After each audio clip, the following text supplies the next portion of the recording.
কোনো কারণে যদি নির্বাচন না হয় তাহলে দেশ একটা চূড়ান্ত রকমের অশুভ পরিস্থিতির দিকে যাবে। গতকালকে প্রধান উপদেষ্টাকে কোট করে তার প্রেস সেক্রেটারি এই কথা বলেছেন। ফলে এই রকম একটা শঙ্কা এই গণঅভ্যুত্থানের 13 মাস পরে এসেও কেন মানুষের মনে হচ্ছে, অথবা সবকিছু নির্দিষ্ট করার পরেও প্রধান উপদেষ্টা বলছেন যে একটা জরুরি অবস্থা আসতে পারে অথবা একটা গৃহযুদ্ধ হতে পারে, এরকম নানান আলোচনা, এইসব আলোচনা কেন হচ্ছে, এটা কারণটা কি?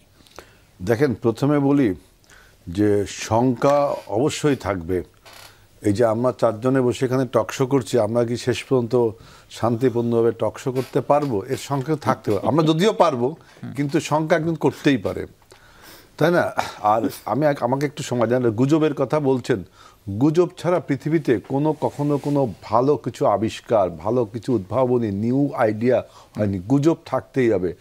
আপনার নিউটন যে মধ্যাকর্ষণ থিওরি দিয়েছিল, অনেকে বলে যে আপেল তার মাথায় পড়েছিল, কিন্তু আজ পর্যন্ত নিউটনের জীবনীকারের কেউ, যারা জীবনী লিখেছে, তারা কেউ কখনো বলেনি যে আপেলটা তার মাথায় পড়েছিল। কিন্তু বলে যে আপেল তিনি পড়তে দেখেছিলেন, সেখান থেকে তার চিন্তা হলো যে আপেলটা কেন উপরে না যায়, আমার মাথায় এসে পড়ে, অসার্থক করে বলে, তাই না? এরপর আমরা নিউটনের সম্বন্ধে জানতে শুরু করি।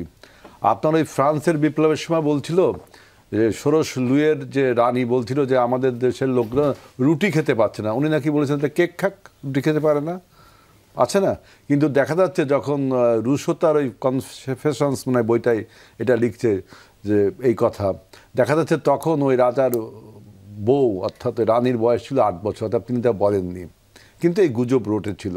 এবং সেখান থেকে ফ্রান্সের সেই ভার্সাই প্রাসাদের সমস্ত কাহিনী বের হয়ে আসছে। কিন্তু গুজব থাকবে, কত সময় লেগেছিল হেলাল ভাই? আমি এইটা নিয়ে আলোচনা করলে একটা একাডেমিক আলোচনা হতে পারে। গুজব থাকবেই, সেই গুজবকে আপনাকে ভেঙে আপনাকে সত্যকে প্রতিষ্ঠিত করতে হবে, সত্যটা বেরিয়ে আসতে হবে।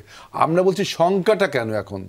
গুজবের জন্য শঙ্কা না। আমি যদি আর একাডেমিক রাজনৈতিক বিশ্লেষণ দিই, আজকে দেখেন নির্বাচনটা করে কিন্তু শুধু আপনার নির্বাচন কমিশন না, বা শুধু সরকার না, শুধু রাজনৈতিক দল না, টোটাল জনগণ, তাই না? কিন্তু আজকে দেখেন নির্বাচনের প্রধান যে শক্তিগুলো আছে, যেমন ব্যুরোক্রেসিটা আজকে কিন্তু আপনার সেই পলাতক মাফিয়াদের স্যাচুরেটেড, এটা অস্বীকার, এটা একটা আলোচনা। তারপরে দেখেন law enforcing agencies, same conditions. তারপরে দেখেন পতিত মাফিয়ারা রয়ে গেছে এবং প্রতিবেশী রাষ্ট্রের ষড়যন্ত্র। চতুর্থ যে বিষয়টা, এটা খুবই গুরুত্বপূর্ণ, যে we are the political parties those who R involved with the আপনার মাস আফসার্স অফ 2024 এই 24-এর গণঅভ্যুত্থানে আমাদের শক্তিগুলো। আমরা আজকে কী শুরু করেছি?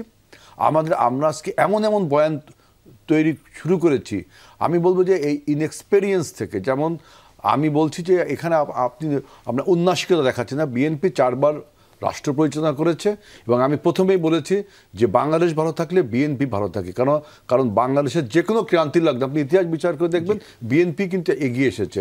সেজন্য বলছি যে দেখেন অন্য যে রাজনৈতিক দলগুলো আমাদের সাথে 24-এর গণঅভ্যুত্থানে ছিল, তাদের ইনএক্সপেরিয়েন্স থেকে কিছু ইনোসেন্স আইডিয়া তারা দিচ্ছে। আমি তাদের দোষারোপ করছি না, ইনএক্সপেরিয়েন্স থেকে কিছু ইনোসেন্স আইডিয়া তারা দিচ্ছে।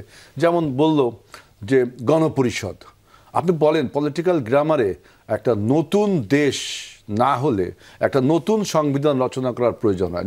একটা দেশ যখন স্বাধীন হয় তখন নতুন সংবিধান, তখন হয় গণপরিষদ, তাই না?